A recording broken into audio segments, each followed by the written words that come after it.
नमस्कार दोस्तों, आप सभी का स्वागत है आज के इस कार्यक्रम में, जहां हम लोग चर्चा करेंगे एक ऐसे साहित्यकार जिन्होंने बहुत समृद्ध किया है हमारे समाज को और हमारे विद्यार्थियों को।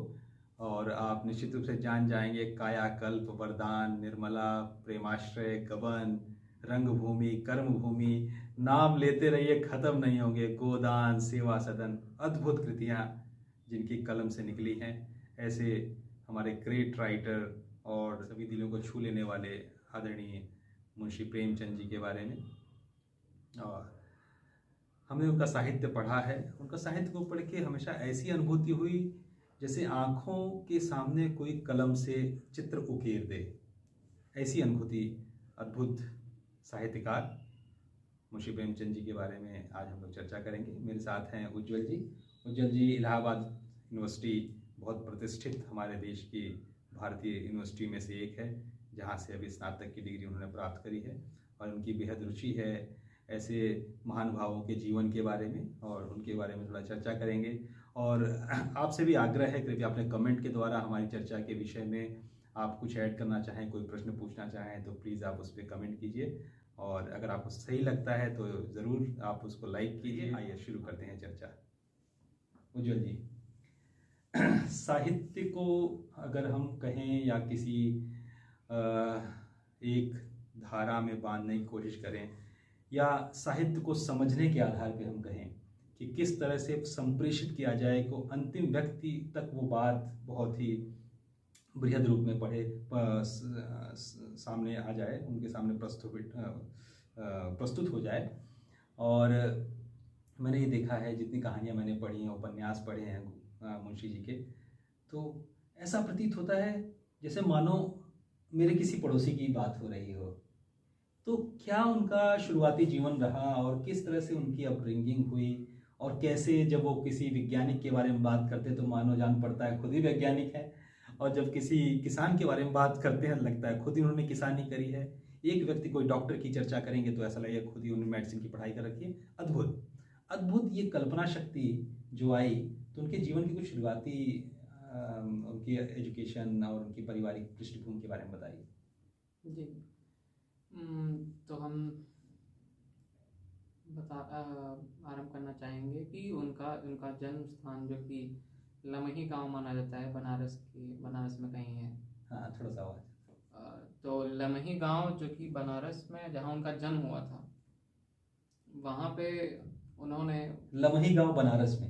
अच्छा अच्छा जी। तो वहीं पे उनकी शुरुआती शिक्षा हुई, और बनारस में ही क्वींस कॉलेज में उनकी जो है शुरुआती पढ़ाई हुई। तो पढ़ाई में बहुत ही उत्कृष्ट विद्यार्थी के रूप में नहीं जाने गए हैं। वो एक सामान्य विद्यार्थी, एक एवरेज लेवल के विद्यार्थी का उनका जो स्तर था। लेकिन कला में उनकी रुचि, साहित्य, उनका लेखन में इतना रुचि, आरंभ उन्होंने उर्दू से किया था। तो मैं बताना चाहूँगा उनके जन्म से, जो कि उनका जन्म लगभग 1880, शायद 1880 में 31 जुलाई को उनका जन्म हुआ था। और शुरू से बहुत समृद्ध परिवार से थे। उनके पापा, उनके चाचा जी तो बहुत बड़े लैंड ओनर, जिनको हम कहते हैं जमींदार कहते हैं, बहुत बड़े जमींदार थे। तो एक संभ्रांत, प्रतिष्ठित और धनाढ्य परिवारों में से थे वह, क्योंकि इनका प्रकृति ही इनकी क्रांति वाली रही थी।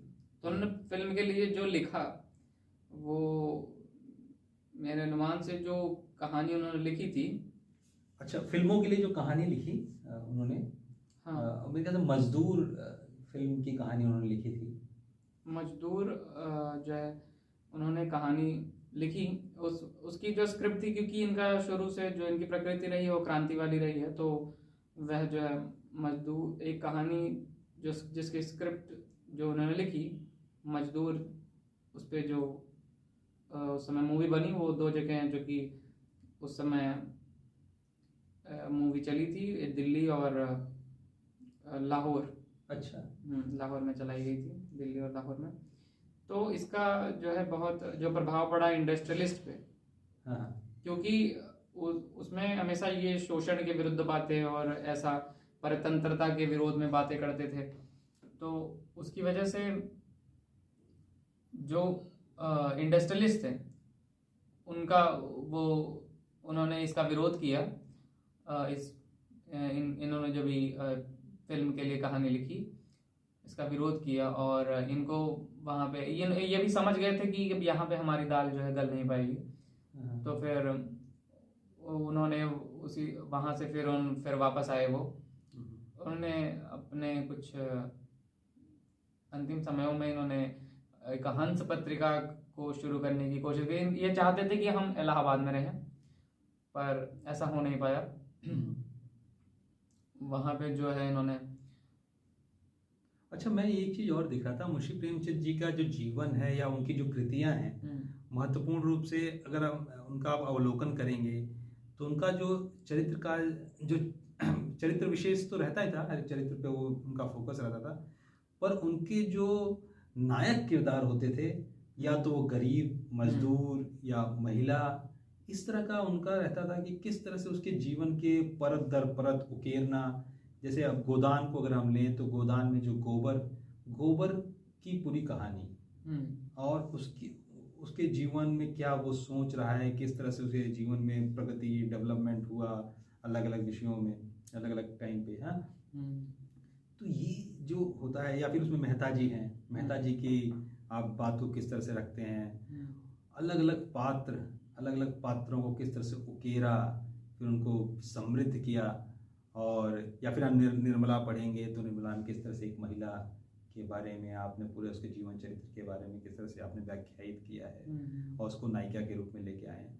तो विभिन्न कृतियों में गबन, प्रेमाश्रय, वरदान, मतलब हर एक आप देखेंगे तो इनके जो चरित्र रहे हैं और जो नायक चरित्र या नायिका रही हैं, वो एक दबे कुचले या फिर गरीब लोग जो थे उनको उन्होंने उनकी बात रखने का, सामान्य जन की बात को रखने का प्रयत्न किया है, उनके जीवन की जो चुनौतियां थी उनको रखने का प्रयत्न किया है। तो निश्चित रूप से जैसे आप कह रहे हैं क्रांतिकारी एक उनका विचार था, तो उस विचार को ही पोषित करता है।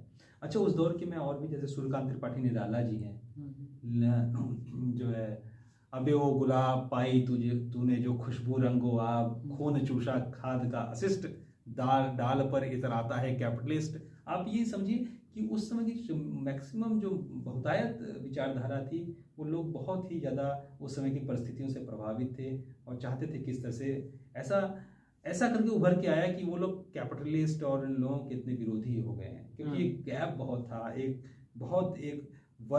दो वर्गों के बीच में इतना अंतर आ गया था, जिसकी वजह से, क्योंकि उन्हीं समयों में दुनिया भर में क्रांति चल रही थी शोषण के विरोध में, परतंत्रता के विरोध में। तो उस क्रांति का प्रभाव भारत के साहित्यकारों पे, भारत के दार्शनिकों पे, भारत के चिंतनशील व्यक्तियों को, बौद्धिक वर्ग के व्यक्तियों पे बहुत प्रभाव पड़ा। उन्होंने जो लेखन के माध्यम से या क्रांति के माध्यम से हाँ, ये मैं जानना चाह रहा था कि आप कैसे समझते हैं कि जो उस समय का हमारा लेखक वर्ग था या कवि, या जो हमारे कवि थे या फिर हमारे जो लेखक थे, उनकी जो लेखन क्षमता थी, जो लेखन शक्ति थी, वो कितना हमारे उस समय जो हमारा आज़ादी का आंदोलन भी चल रहा था, स्वतंत्रता आंदोलन था, उसमें कितना उसका योगदान था और कितना प्रस्फुटित होकर उन लोगों के अंदर जैसे कि हम मुंशी प्रेमचंद की ही एक जो है उनकी कहानी की बात करेंगे जिसका नाम ताजे वतन था। जो कि किसी पत्रिका में उस समय पब्लिश हुई थी, उसका प्रकाशन हुआ था। तो उसका प्रभाव इतना ज़्यादा पड़ा लोगों पे कि अंग्रेजी हुकूमत को उनकी 500 कॉपीज उस ताजे वतन की जलानी पड़ी थी। इतना बड़ा उसका प्रभाव पड़ा था। तो वो इस हिसाब से लिखते थे ताकि वो लोगों के मन तक उतर जाए, वो बातें एक सामान्य जनमानस तक पहुंच जाए, वो जो पहुंचाना चाह रहे हैं बातें। और फिर इस प्रकार से जो जागरूकता का काम उन्होंने किया उस समय लेखन के माध्यम से। और हाँ, तो मैं निश्चित रूप से समझ सकता हूँ कि आज की इस चर्चा का जो विषय हमारा रहा है कि किस तरह से ऐसे व्यक्तित्व या उस समकालीन स्वतंत्रता जब संग्राम हमारा चला, समकालीन जो हमारे लेखक थे, कवि थे, उन्होंने विभिन्न तरह से इस में कितना पोषित किया, योगदान किया, और आज के समाज के निर्माण करने के लिए उनकी क्या क्या चुनौतियाँ उनके सामने थी और किस तरह से उन्होंने अपनी कलम से ही कि उसमें योगदान देने का प्रयास किया है। और विभिन्न, जैसा आपने बताया कि क्या नाम बताया, ताजे वतन नाम की उसमें कहानी भी उन्होंने लिखी, और विभिन्न कहानियाँ आप देखते हैं तो सामाजिक परिवर्तन लाने के लिए आपके अंदर चेतना का जागरण अवश्य करती हैं अगर आप उनको पढ़ते हैं। तो आज की चर्चा इसी विषय में थी। हमने अपने अल्प ज्ञान से इतने बड़े चित्र को उकेरने की कोशिश करी है, प्रयास किया है। निश्चित रूप से त्रुटियां हो सकती हैं, जहां पे कोई त्रुटि है आप हमें प्लीज कमेंट बॉक्स में लिखें और हमें संभ्रांत करें। बहुत बहुत धन्यवाद आज का एपिसोड देखने के लिए, और इस तरह की कुछ और चर्चाएं हम करेंगे और आशा है आपको पसंद आएँ। या जैसा भी आपका उसमें आपका ये कमेंट है आपके, वो हमारे लिए बहुत महत्वपूर्ण है। कृपया आप उन्हें लिखें और जिससे हम उसमें और बेहतर कर सकें। धन्यवाद, बहुत बहुत शुक्रिया आज आपके चर्चा में हमारे साथ बैठने के लिए। धन्यवाद, उज्ज्वली, धन्यवाद आपका।